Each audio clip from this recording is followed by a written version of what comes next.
Many people still think of Tesla as an impressive new startup in the automotive world that's reshaping the industry and advancing the electric revolution. Except it's actually older than many of you will think, and it's really no longer a startup. I mean, it's the same age as my daughter. It's 17 years old. The company was founded back in 2003, and its first car, the original Tesla Roadster, started rolling off the production line in 2008, which was 12 years ago. Even Tesla's two flagships are aging out as well. Model S and Model X began production all the way back in 2012 and 2015, respectively. And rumours of a refreshed Model S have been circulating for months.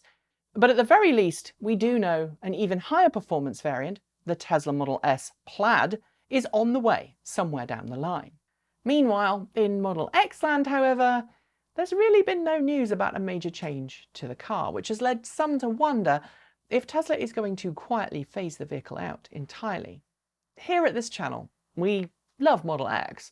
In fact, the writer of this script, Morgan, has told me that it's one of his favourite Teslas. On his engineering student income, though, I'm pretty doubtful he's going to be able to afford one much anytime soon. So, much sadness. However, we have to admit that if Tesla were to stop producing Model X, this action would not be without its merits. There are many cost, efficiency and market reasons why it seems to make sense for Tesla to stop manufacturing X. So in today's video, we're going to describe what Model X is, who it's for, and then outline the reasons why we think that maybe Tesla might consider pulling the plug on the program in the future. But first, a quick disclaimer. This video is speculation based on what is publicly known about Model X. We will be looking at market data, financial reports, other vehicle data, and industry precedent when drawing our conclusions. And none of this is based on our own feelings about Model X, which, as we've already said, are generally pretty positive. We also want to say right now off the bat that Tesla has not said or hinted at cancelling Model X. We're just going to be analysing the reasons why it might be time to do so at some point. The Model X is an impressive vehicle. It has class-leading performance and also ships with many unique and innovative features.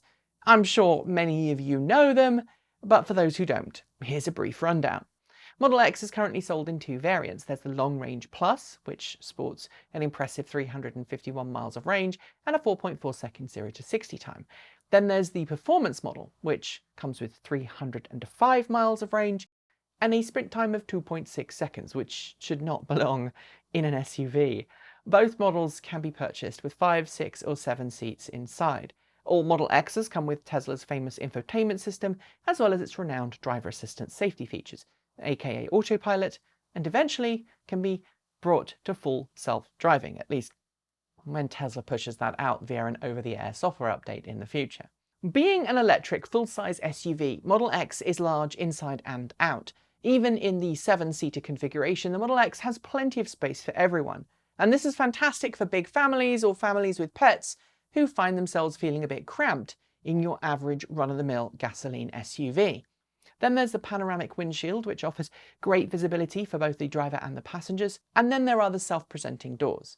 These take a little bit of explaining. Both front and rear doors of the X are motorized, and the driver door can open itself as you approach the door with the key fob in your pocket. The key fob can also be used to close all open doors when you're ready to walk away from the vehicle. And of course, the touchscreen can be used to open and close any doors on the vehicle, just as they can with any other Tesla with motorized doors. The Falcon wing doors, though, of course, are upward opening and double hinged. They allow the car to automatically open the doors to whatever angle the surrounding environment allows for. And this gives unprecedented access to the rear row seats when compared to a conventional SUV, which makes it easier for parents to get their children safely into the back seat without banging their head.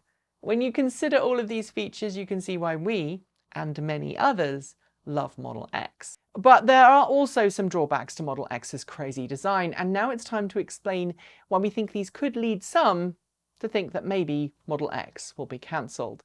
First, reliability. All EVs should in theory be much more reliable than their petrol-powered counterparts. This is due to the fact that many have fewer moving parts in their drivetrains, and this is true even for Model X. The simplicity of electric motors is part of why Tesla is able to offer its generous 8-year unlimited mile powertrain warranty. However, despite all of this, Model X still ranks among the least reliable new vehicles, at least according to Consumer Reports, as well as some similar publications elsewhere in the world. In its yearly reliability survey, US-based Consumer Reports discovered that many buyers were having trouble with their new vehicles. And this led the organization to give the Model X just 1 out of 5 stars in overall reliability, despite other Teslas, like Model 3, scoring much higher. And we think a lot of these problems come down to complexity and quality control. Tesla is unfortunately known for paint imperfections and panel gaps, which, to be fair, has gotten a lot better over time, as well as other quality control issues, and we think these have probably contributed to that lower score. On top of this, Model X is extremely complicated in its manufacturing process. Those falcon wing doors that we were talking about earlier add a lot of extra complexity. Complexity doesn't just cause problems for the company in this way, though, it also complicates the manufacturing process. Each new part that needs to be manufactured and installed adds time to the manufacturing process, which lowers Tesla's vehicle output or makes the vehicle more costly to produce. In addition to this, the more stages on an assembly line that a vehicle needs to go through, the more floor space the assembly requires. Tesla is known for cramming as many assembly lines as possible into its factories, sometimes even building them in tents in factory parking lots. So, overcomplicated vehicles that demand more factory space per assembly line cause an efficiency issue for the company, and that means its automotive margins drop down. It's not known to what degree this is happening at Tesla's facilities because Tesla does not make these statistics public. It is, however, fair to assume that Model X, which has a more complicated design than, say, Model 3 or Model Y, or even Model S, would have a more complicated manufacturing process that would ultimately take up more space per assembly line. Model X was designed with a lot of unique parts and systems which could contribute to this problem. Elon has even acknowledged Model X overcomplexity himself. Quoting from Business Insider, Musk said at a press conference before the first Model X was delivered to the customers that, quote, "I'm not sure anyone should have made this car. There are so many more features and hard to build parts than it is necessary for us to build the cars." End quote. Simply put, added complexity causes more headaches for the company, and possibly even for the end user.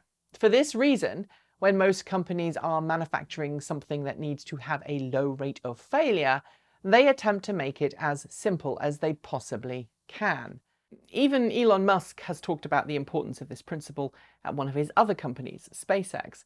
During a Q&A session at the 2019 Starship update, Musk spoke about the importance of simplicity. Here's what he said. The best part is no part. The best process is no process. It weighs nothing, costs nothing, can't go wrong. So, as obvious as that sounds, the best part is no part. Like the thing I'm most impressed with when I have the design meetings at SpaceX is, what did you undesign? Undesigning is the best thing. Just delete it. While Elon may have been talking about rockets, the same thing applies to cars as well. If Tesla really wants to lower the cost of production and increase the reliability of its cars, then simplification needs to become a central focus. And of course, that's exactly what's happened. I am of course talking about Model 3 and Model Y. Both vehicles are logical next steps for the brand to take in addressing the shortcomings of its expensive and more complicated vehicles. For Model 3 and Model Y, Tesla has focused heavily on simplicity and shared parts, which has allowed it to dramatically lower the vehicle price tags and increase its automotive margins and make production a lot simpler. This is part of why Model Y starts at $49,990, while Model X starts at $79,990. Yes, I know it's a smaller vehicle and it's not quite as insane in its specs, but you get the point. And this brings us to the next thing we want to mention: internal competition between the brand's own lineup. It used to be the case that if you wanted a Tesla and you wanted an SUV, then Model X was your only option. And this is no longer the case. Now you have two options. You can pick a Model X, or you can pick a Model Y. Since production began this year on Model Y, its demand has been extremely high. According to Tesla's publicly available 2020 Q2 earnings report, Tesla delivered over 80,000 Model 3 and Model Y vehicles combined, while it only delivered about 10,500 examples of Model S and Model X combined. This compares to Q2 2019, when Tesla delivered over 17,500 Model S and Model X vehicles combined. Unfortunately, Tesla does not provide any extra granularity on exactly how many S and X it delivered, so sorry. Admittedly, in Q2 last year, Model Y wasn't rolling off the production line, but this year's Q2 report shows how much of an impact Model Y has had on Model X's sales. This is a drop in Tesla's premium vehicle deliveries of 40%, and that is very substantial. The gap between Tesla's premium and affordable vehicle sales is almost certainly down to price, but that is somewhat the point. Tesla now offers a more affordable and competitive SUV at a fraction of the cost of the X. Model Y also has features that Model X does not. It can have something mounted on the roof, and it has more conventional doors, which some buyers prefer due to their less complex mechanics. It's not known to what degree buyers are choosing Model Y over Model X. However, that drop in Tesla's premium Model X vehicle sales between Q2 2019 and Q2 2020 does seem to indicate that either a larger percentage of Tesla's customers are choosing the brand's newer and more affordable options, or it means that Tesla is prioritizing Model 3 and Model Y pretty heavily over S and X, which we know it's doing in both Fremont and in China, where it only makes 3 and Y. Either way, this is all bad news for Model X. Moving on to market preferences. Model X is a luxury full-size SUV. This is in comparison to the Model Y, which is either a compact crossover or mid-size SUV, depending on whom you ask. Different markets have different preferences, but for simplicity's sake, we're going to focus on the United States.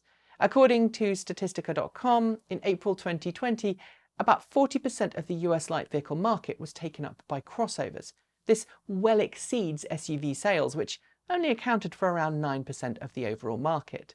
This data shows that if Tesla wants to capture as much of the market as possible, then it would be right for it to focus on crossovers. Don't get me wrong, there is still room for a full-sized SUV in Tesla's lineup, but because the market for an SUV is already much smaller, Tesla would do well to manufacture an SUV that had the broadest appeal possible. And as we've already pointed out, Model X doesn't work for everyone. Looking outside of the US, there are markets where Model X just doesn't make any sense. A Model X is fairly wide, and this can be an issue on narrow European roads. Out on the motorway in the UK, Model X may work fine, but in older cities or narrow country lanes, it could struggle, and it could be a negative for many European buyers. Lastly, let's talk about age. Model X is now 5 years old, and with no major refresh in sight, the Model X could be nearing the end of its design lifetime, at least according to automotive norms. Automakers tend not to continue making the same vehicle for more than about 5 or 6 model years without moving on to other programs or providing the existing program with a major update. Many Tesla customers have been hoping for a refresh for a while now, and so the ball is very much in Tesla's court to decide what the future will be. Hopefully, it will announce some sort of roadmap soon so that we can all know what future plans are with its aging luxury vehicle programs.